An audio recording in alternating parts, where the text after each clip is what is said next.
and welcome to Career on Track. Today we are going to learn 7 mistakes you need to avoid while solving a means question.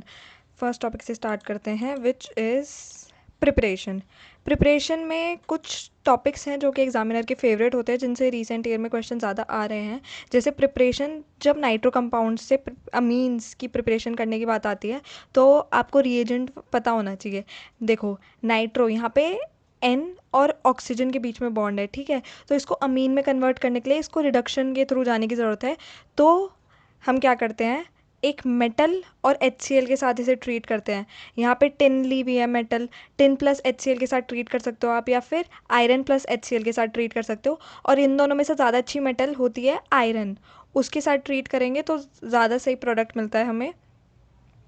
But दोनों से ही formation अमीन की हो जाती है from a nitro compound. अब दूसरा method आ जाते हैं, नाइट्राइल से कैसे प्रिपेयर करते हो आप अमीन्स को. नाइट्राइल्स तो देख लो पहले. बेसिकली जब किसी कंपाउंड में साइनाइड हो और साइनाइड चेन का पार्ट है तो उन्हें नाइट्राइल बोला जाता है ना. तो अगर आप उनकी भी रिडक्शन करोगे तो वो भी अमीन्स बनाते हैं. उनकी रिडक्शन के लिए आप H2 डाल सकते हो निकल के साथ, और साथ में सोडियम और मर्क्यूरी डालना पड़ता है in the presence of ethanol. तो आपको एक अमीन मिल जाएगा. नाउ एक और बहुत ही ज़्यादा इंपॉर्टेंट स्टेप आ जाता है, that is Gabriel phthalimide synthesis. Step नहीं, बेसिकली मेथड ही है, गेब्रियल थैलेमाइड सिंथेसिस. इसका मैंने पूरा वो बनाया नहीं क्योंकि उसमें मेरे को बहुत ज़्यादा टाइम लगता, वो बहुत टाइम कंज्यूमिंग हो जाता. इसलिए मैंने मेन पॉइंट्स पे ध्यान दिया है, विच इज़ कि गेब्रियल थैलेमाइड जो सिंथेसिस है ना, वो यूज़ होता है प्रिपरेशन में प्राइमरी अमीन्स की. पर प्राइमरी में भी प्राइमरी एलिफैटिक अमीन्स, ठीक है. आप इससे कोई एरोमेटिक प्राइमरी अमीन्स नहीं बना सकते, वो नहीं सिंथेसाइज कर सकते.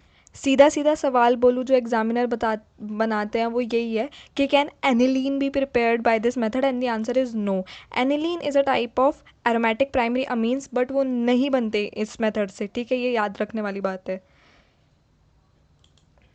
अब पढ़ते हैं हॉफमैन ब्रोमोमाइड डिग्रेडेशन रिएक्शन. ठीक है, ये बहुत ज़रूरी है, नेम रिएक्शन है तो बहुत बहुत ज़्यादा ज़रूरी है. थोड़ा सा ना मेमोरी को स्ट्रॉन्ग करो और थोड़ा सा पीछे जाओ मेमोरी में. आपने कार्बोक्सिलिक एसिड जब पढ़ी है चैप्टर, तो उसमें एक रिएक्शन होता है विच इज़ डीकार्बोक्सिलेशन. ठीक है, ये भी थोड़ा वैसा सही है, डिट्टो वैसा नहीं है बिल्कुल भी, ना ना ना ना, थोड़ा सा वैसा सही है. बेसिकली क्या हो रहा है ना, यहाँ पे आपको एक अमाइड दिया गया है जो कि कार्बोक्सिलिक एसिड डेरिवेटिव होता है. उस अमाइड को जब आप Br2 के साथ ट्रीट कर रहे हो in the presence of a strong base NaOH, तो क्या हो रहा है, ये जो C और डबल बॉन्ड O का जो ग्रुप है ये एस्केप कर जाता है. ये जब एस्केप कर जाते हैं तो ये जो रिमेनिंग अल्काइल पार्ट है R और NH2, इनके बीच में बॉन्ड फॉर्मेशन हो जाती है और हमें एक अमीन मिल जाता है.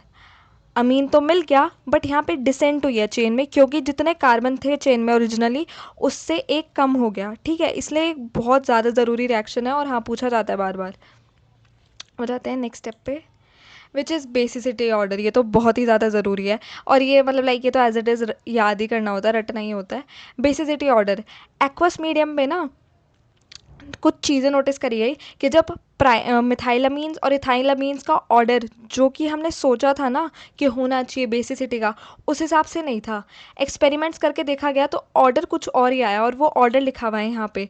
जब आप सेकेंडरी मिथाइलामीन, प्राइमरी मिथाइलामीन, टर्चरी मिथाइलामीन में कंपेयर करते हो ना बेसिसिटी, तो 2 1 3 होता है ऑर्डर, कि सेकेंडरी वाले की बेसिसिटी सबसे ज़्यादा होती है, प्राइमरी वाले की फिर उसके बाद होती है, और फिर टर्चरी वाले की उसके बाद होती है, और नॉर्मल अमीन की तो इन तीनों से ही ज़्यादा कम होती है.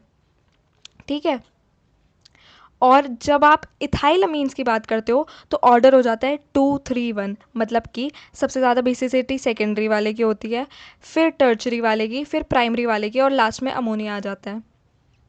ये कुछ ना, ये एक्सपेरिमेंट बेस्ड रिजल्ट मिला है, सॉल्वेशन इफेक्ट देख के, इंडक्टिव इफेक्ट देख के. तो ये तो आपको एज इट इज़ याद ही करना है, 2 1 3 2 3 1. अब आगे बढ़ते हैं, कार्बिलमीन टेस्ट या फिर आइसोसाइनाइड टेस्ट, ये भी बहुत पूछा जाता है, इसको भी ध्यान रखो. और देखो, इसमें बेसिकली वो वाले रिएजेंट्स यूज़ हो रहे हैं जो कि आपको याद है कि उसमें यूज़ हो रहे थे रीमर-टीमन रिएक्शन में, chloroform in the presence of strong base.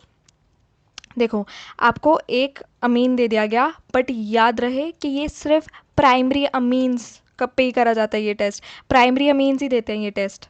ठीक है, प्राइमरी अमीन आपको मान लो दे दिया गया, उसको आप उसको फिर क्लोरोफॉर्म के साथ ट्रीट किया आपने, फिर KOH के साथ ट्रीट किया, और इस जब मिक्सचर को हीट करते हैं ना तो एक आइसोसाइनाइड की फॉर्मेशन हो जाती है, ठीक है। और एक बहुत ही ज़्यादा वियर्ड ऑर्डर देता है ये स्मेल। तो इसलिए यहाँ पे बेसिकली पहचान हो जाती है। अगर आप कोई सेकेंडरी या टर्चरी अमीन डालो तो वो तो कुछ रिएक्ट करेगा नहीं, कुछ होगा नहीं। पर आप अगर प्राइमरी अमीन डालोगे तो आपको आइसोसाइनाइड मिल जाएगा, इसलिए ये आइसोसाइनाइड टेस्ट भी कहलाता है। देखो, secondary and tertiary amines do not show this reaction. और हाँ, ये बात बहुत ज़रूरी है कि प्राइमरी में अगर किसी के दिमाग में आ रहा है क्या एलिफेटिक अमीन्स ही देते हैं, क्या एरोमेटिक अमीन्स ही देते हैं, बात क्या है, दोनों देते हैं। तो अगर आप एनिलीन भी डालोगे ना इस रिएक्शन में, इन रिएजेंट्स के साथ, एनिलीन भी ये रिएक्शन दे देगा, आइसोसाइनाइड की फॉर्मेशन हो जाएगी। ये बहुत ज़रूरी बात है। Let's move to the next, Hinsberg test. इस चैप्टर में टेस्ट बहुत है, ठीक है। तो ये टेस्ट में भी हिंसबर्ग रिएजेंट पता होना चाहिए आपको पहले तो। बेंजीन सल्फोनिल क्लोराइड, हाँ इस रिएजेंट का नाम यही है, बेंजीन सल्फोनिल क्लोराइड। यहाँ पे आपको बेंजीन दिख रहा है, यहाँ पे सल्फर दिख रहा है जो कि दो ऑक्सीजन से जुड़ा हुआ है, और फिर क्लोरीन से भी जुड़ा हुआ है। क्या होता है ना, जब आप प्राइमरी सेकेंडरी टर्चरी अमीन के साथ इसका रिएक्शन करवाते हो तो अलग अलग रिजल्ट देखने को मिलते हैं, इसलिए हमें हेल्प करता है डिफ्रेंशिएट करने में। जैसे मान लो आपने सबसे पहले प्राइमरी अमीन के साथ जब इसको ट्रीट किया और ये रिएजेंट डाला, तो आपको एक प्रोडक्ट मिलेगा जो कि सॉल्यूबल होगा इन एल्कली। बेसिकली रिएक्शन होता कैसे ना, रिएक्शन करते टाइम जो सल्फर से क्लोरीन जुड़ा था वो तो एस्केप कर जाएगा, और यहाँ पे ये जो नाइट्रोजन है ये अपने एक हाइड्रोजन को हटा देगा, उससे बॉन्ड तोड़ देगा और सल्फर से जाके जुड़ जाएगा। तो कुछ ऐसा सा स्ट्रक्चर देखने को मिलेगा आपको, ठीक है। यहाँ पे बाकी सारी चीज़ें सेम है, बस सल्फर के साथ जो क्लोरीन जुड़ा था वो हट गया, नाइट्रोजन के साथ जो हाइड्रोजन जुड़ा था वो हट गया, तो सल्फर और नाइट्रोजन के बीच में बॉन्ड बन गया। अब बात यह है, जब प्राइमरी अमीन के साथ ये रिएक्शन हो रहा है ना, तो नाइट्रोजन के पास अभी भी एक हाइड्रोजन बचा है, ठीक है। तो जब हम इस पूरे प्रोडक्ट को एल्कली में डालेंगे, इस एसिडिक हाइड्रोजन की वजह से ये पूरा प्रोडक्ट सॉल्युबल हो जाएगा इन एल्कली। पर वहीं पे जब आप एक सेकेंडरी अमीन के साथ इस हिंसबर्ग रिएजेंट को डालोगे ना, तो रिएक्शन इसी वे में होगा, सल्फर के साथ जो क्लोरीन है वो हट जाएगा, नाइट्रोजन के साथ जो हाइड्रोजन है वो हट जाएगा, बट उस टाइम पे ये जो अलग से हाइड्रोजन है ये प्रेजेंट नहीं होगा, ठीक है। नाइट्रोजन के पास नहीं होता ये हाइड्रोजन, क्योंकि वो सेकेंडरी अमीन होगा ना, तो उसने जहाँ तक कार्बन से बॉन्ड बना रखा होगा, हाइड्रोजन नहीं बचेगा उसके पास। तो इसलिए इस बार जो प्रोडक्ट मिल रहा है वो इनसॉल्यूबल है इन एल्कली। और अगर हम टर्चरी अमीन की बात करें, टर्चरी अमीन का मतलब क्या है, नाइट्रोजन के जो तीनों बॉन्ड्स हैं वो तीनों के तीनों कार्बन से फॉर्म है, ठीक है। तो जब आप टर्चरी अमीन को रिएक्ट करवाते हो हिंसबर्ग रिएजेंट के साथ, तो नाइट्रोजन के आसपास कोई भी हाइड्रोजन तो है ही नहीं कि हाइड्रोजन हटाओ और हिंसबर्ग रिएजेंट के साथ रिएक्ट कर ले, नहीं है। अगर नाइट्रोजन के पास हाइड्रोजन ही नहीं है तो मतलब कि रिएक्शन ही कैरी फॉरवर्ड नहीं होगा। इसलिए फिर से देखो, प्राइमरी अमीन की जब बात कर रहे थे तो नाइट्रोजन के आसपास 2 हाइड्रोजन थे, इसलिए उसने एक हटा दिया और इसके साथ बॉन्ड बना लिया। फिर भी प्रोडक्ट में एक हाइड्रोजन अभी भी बचा है जो कि एसिडिक है, इसलिए यहाँ पे जो प्रोडक्ट बनता है वो सॉल्युबल होता है इन एल्कली। पर अगर हम सेकेंडरी अमीन की बात करें तो वो जब हिंसबर्ग रिएजेंट के साथ रिएक्ट करता है तो हमें एक प्रोडक्ट तो मिलता है, पर वो प्रोडक्ट इनसॉल्युबल होता है इन एल्कली, क्योंकि उस प्रोडक्ट में कोई भी एसिडिक हाइड्रोजन नहीं होता। और अगर हम टर्चरी अमीन की बात करें, टर्चरी अमीन मतलब नाइट्रोजन के आसपास तीनों जो बॉन्ड्स हैं वो कार्बन से जुड़े हुए हैं, नाइट्रोजन के आसपास कोई हाइड्रोजन है ही नहीं, इसलिए ये रिएक्ट ही नहीं करेगा हिंसबर्ग रिएजेंट के साथ। Now let's move on to the next, sulphonation reaction. ये भी बहुत ज़रूरी है। मान लो आपको एक एनिलीन दे दिया गया, उसको आपने जब सल्फर की इस एसिड के साथ वो कराया, सल्फ्यूरस एसिड बोलते हैं आई गेस, सल्फ्यूरस एसिड के साथ रिएक्शन करवाया, तो पहले तो सॉल्ट फॉर्मेशन होगी, यहाँ पे एनिलीनियम बन जाता है और ये HSO4 इसके साथ जुड़ा हुआ है। फिर जब आप थोड़ा हाई टेम्परेचर देते हो ना इस रिएक्शन को, थोड़ा हीट करते हो, तो हमें ये स्ट्रक्चर देखने को मिलता है। पैरा पोजीशन पे सल्फर का ग्रुप वो मतलब लाइक SO3H जुड़ गया, और इस स्ट्रक्चर को बोलते हैं सल्फरनिलिक एसिड, ठीक है। बट बात ये है, यहाँ पे ना ये रिवर्सिबल रिएक्शन है, ये अभी भी एक दूसरे को, ये H लूज करने की टेंडेंसी रखता है और ये H गेन करने की टेंडेंसी रखता है, ठीक है। ये अभी भी एसिड की तरह बिहेव कर रहा है और ये बेस की तरह बिहेव कर रहा है, ये H+ को एक्सेप्ट कर लेगा तो ये अपनी आयनिक फॉर्म में भी कन्वर्ट हो जाते हैं। अब याद करो, बायोमोलिक्यूल्स में एक ऐसी स्पीशीज़ जिसमें प्लस और नेगेटिव चार्ज एक साथ हों, चार्जेस की प्रेजेंस एक साथ हो प्लस और नेगेटिव की एक ही मॉलिक्यूल में, तो उसको बोला जाता है ज्विटर आयन। ठीक है।